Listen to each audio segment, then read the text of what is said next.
Assalamualaikum, selamat pagi. Semoga hari ini semua dalam keadaan sehat.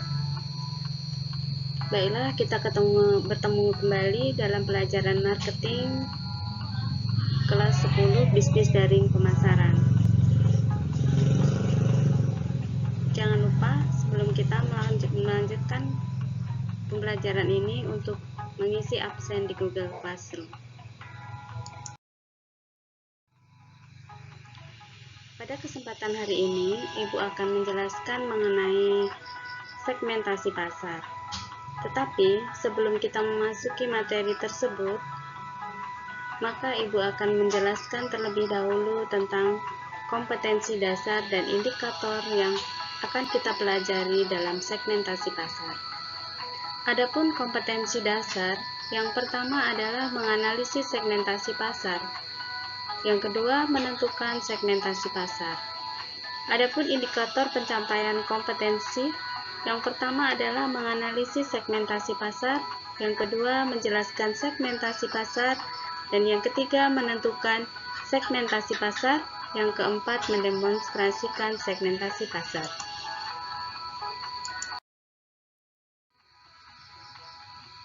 Tujuan pembelajaran pada segmentasi pasar ini. Ada beberapa tujuan yang akan kita capai untuk pembelajaran segmentasi pasar ini. Yang pertama adalah peserta didik dapat menganalisis segmentasi pasar. Yang kedua, peserta didik dapat menjelaskan segmentasi pasar. Yang ketiga, peserta didik dapat menentukan segmentasi pasar. Dan yang keempat, peserta didik dapat mendemonstrasikan segmentasi pasar. Nah, berikut adalah peta konsep segmentasi pasar. Peta konsep ini adalah cakupan atau rangkuman dari materi dalam segmentasi pasar yang akan kita pelajari lebih lanjut.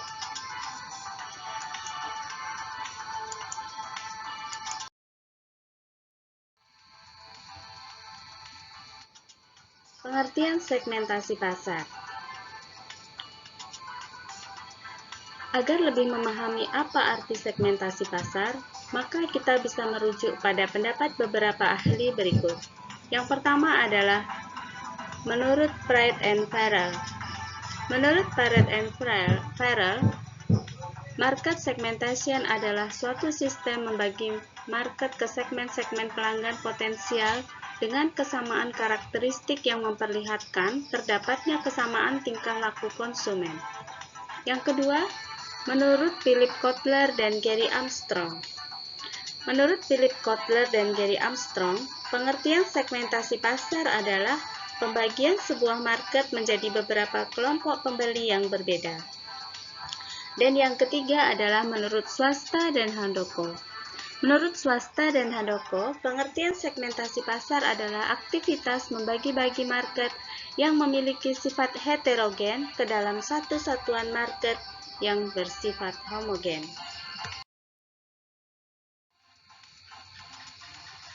Dari pendapat beberapa ahli tersebut, dapat disimpulkan bahwa pengertian segmentasi pasar adalah sebuah proses pengelompokan atau pembagian calon konsumen berdasarkan karakteristik yang berbeda. Atau dapat juga diartikan bahwa segmentasi pasar adalah strategi suatu perusahaan untuk mengenal minat dan kebutuhan konsumen di suatu market yang kemudian menciptakan produk baru atau produk diversification yang sesuai dengan minat dan kebutuhan konsumen tersebut.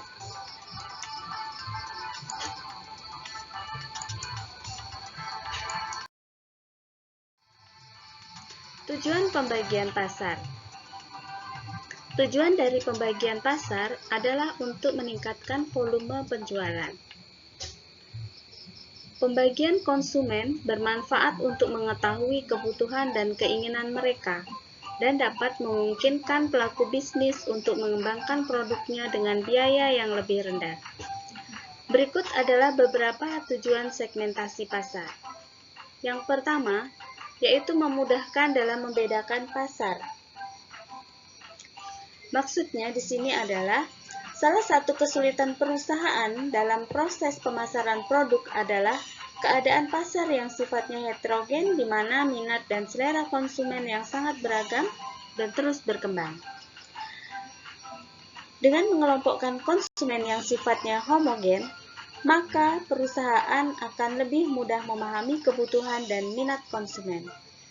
Hasil akhirnya, suatu pasar akan lebih mudah untuk dibedakan dengan kelompok pasar lainnya. Yang kedua yaitu pelayanan konsumen menjadi lebih baik. 4 hal penting yang paling diperhatikan oleh konsumen dalam pemenuhan kebutuhannya adalah yang pertama yaitu kualitas, yang kedua adalah harga, yang ketiga adalah pelayanan, dan yang keempat adalah ketepatan waktu. Dalam pelayanan yang baik merupakan hal krusial dari keempat hal penting tersebut. Dengan melakukan market segmentation, maka perusahaan akan lebih mudah memberikan pelayanan sesuai dengan segmentasinya. Yang ketiga yaitu strategi pemasaran lebih terarah. Maksudnya di sini adalah strategi pemasaran pada pasar yang homogen akan lebih mudah ketimbang pada pasar yang heterogen. Strategi pasar homogen akan lebih terarah, termasuk menyusun bauran pemasaran yang meliputi produk, harga, distribusi, dan promosi. Dengan adanya pengelompokan pasar, maka perusahaan dapat mengarahkan dana dan usahanya ke market potensial dan yang lebih menguntungkan bagi perusahaan. Yang keempat yaitu mengenal kompetitor dengan segmen yang sama. Maksudnya di sini adalah setelah memahami pembeli yang berada pada suatu segmen pasar, tentunya perusahaan juga akan dapat mengetahui siapa saja kompetitor di segmen yang sama dan aktivitas apa yang dilakukan oleh kompetitor. Dengan begitu, maka perusahaan dapat mempelajari dan meniru strategi pemasaran kompetitor tersebut sehingga dapat merebut perhatian konsumen. Yang kelima yaitu evaluasi target dan rencana bisnis. Maksudnya adalah setelah memahami segmen pasar dan karakteristiknya, maka perusahaan dapat melakukan suatu evaluasi atas kegiatan pemasaran yang pernah dilakukan sebelumnya.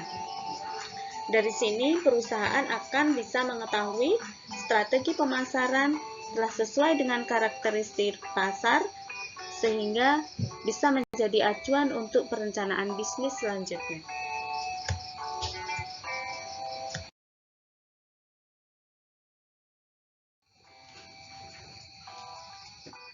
Manfaat segmentasi pasar.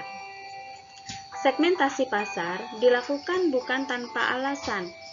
Ada beberapa manfaat yang ingin didapatkan oleh perusahaan, di antaranya adalah 1. Perusahaan memiliki dan menerapkan ide pemasaran yang lebih terarah. Yang kedua, perusahaan akan terbantu dalam hal pengaturan produk menjadi lebih baik. Yang ketiga, perusahaan mengetahui dan membandingkan peluang pasar baru. Yang keempat, perusahaan dapat menyusun dan menggunakan budget yang ada secara efektif dan efisien. Yang kelima, perusahaan akan terbantu dalam menciptakan daya tarik di bidang pemasaran. Dan yang keenam adalah perusahaan akan berada pada situasi yang lebih menguntungkan di pasar.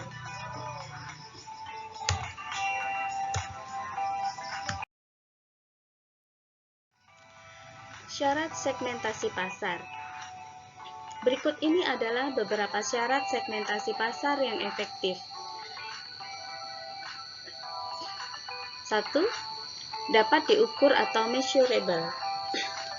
Maksudnya, pengelompokan pasar harus terukur, baik dalam besarnya, luasnya, serta daya beli konsumen pada segmen pasar tersebut. Yang kedua, dapat dijangkau atau accessible. Artinya, segmentasi pasar juga harus bisa dilaksanakan. Dengan kata lain, strategi pemasaran yang dibuat dapat dilakukan dan dapat melayani segmen pasar dengan baik. Yang ketiga, cukup besar atau substansial. Nah, maksudnya di sini, Pengelompokan pasar harus cukup besar sehingga dapat menguntungkan ketika dilayani oleh perusahaan. Yang keempat, dapat dibedakan atau diferensiable. Artinya, segmen pasar yang dikelompokkan harus dapat dibedakan dengan jelas. Yang kelima, dapat dilaksanakan atau actionable. Maksudnya yaitu, segmentasi pasar harus dapat dilayani atau dijangkau oleh sumber daya yang dimiliki oleh perusahaan.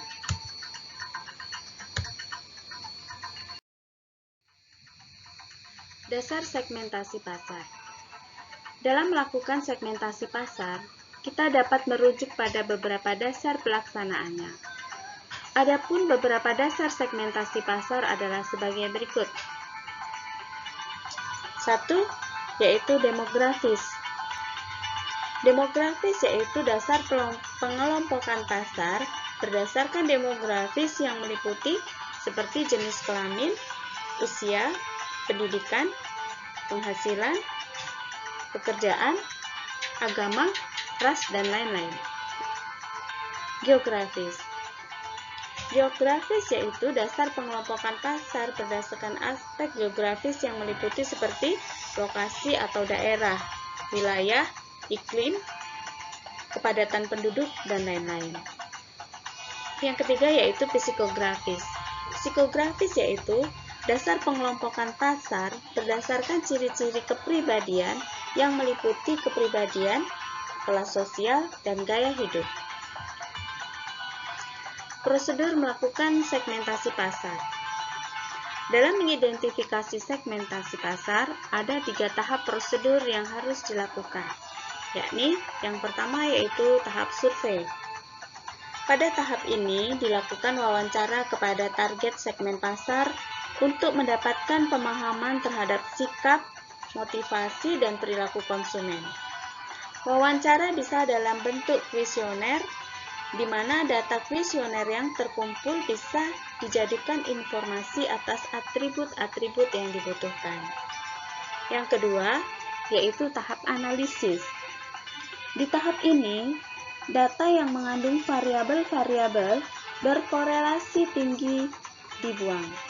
Kemudian dilakukan analisis kelompok untuk menghasilkan jumlah maksimum segmen yang berbeda. Dan yang ketiga yaitu tahap pembentukan. Di tahap ini dibentuklah kelompok berdasarkan perbedaan sikap, perilaku, demografis, psikologis, psikografis, dan pola media. Dari sifat dominan yang ditemukan pada kelompok tersebut, diberikanlah nama profil pada kelompok segmen ini. Demikianlah tadi materi kita pada hari ini. Tidak lupa Ibu mengingatkan supaya selalu menjaga kesehatan, selalu memakai masker, mencuci tangan, dan menjaga jarak. Ibu akhiri. Terima kasih.